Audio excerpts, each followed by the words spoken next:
చేస్తున్నామో అన్ని చేసేదానికి మేము సిద్ధంగా ఉన్నాం.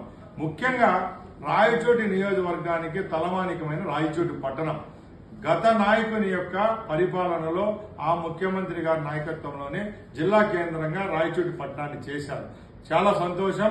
గత ప్రభుత్వంలో అప్పుడున్న పరిస్థితులు బట్టి అన్ని మున్సిపాలిటీలను వాళ్ళ కైవసం చేసుకోవడం జరిగింది.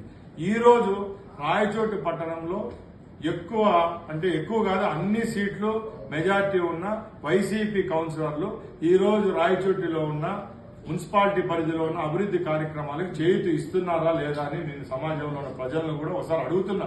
ఎందుకంటే 7 నెలలు అయిపోయింది ఇక్కడ ఎలక్షన్లు అయ్యి గవర్నమెంట్ మారి.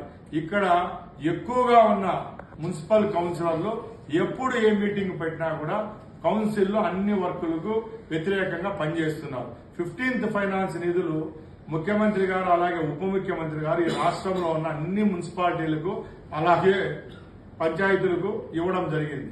ఇప్పుడు రాయచోట్లో 5 కోట్ల రూపాయల అభివృద్ధి కార్యక్రమాలు ఏవైతే చేపట్టాలో అన్నిటికీ ప్రతిపాదనలు అలాగే ఫైనాన్షియల్ క్లియరెన్స్లు ఇచ్చినా కూడా ఇక్కడ కోరం లేదని చెప్పి, అలాగే ఏదైతే ఇప్పుడు పార్టీ మారిందో తెలుగుదేశం పైన అధికారం ఉందని చెప్పి వైసీపీ కౌన్సిలర్లు అలాగే వాళ్ళ నాయకుడు ఎవరైతే ఇక్కడ గత శాసనసభ్యుడు ఉన్నాడో ఆయన నాయకత్వంలో అభివృద్ధి జరగకుండా చేస్తారా లేదని నేను సూటి ప్రశ్న అడుగుతున్నా.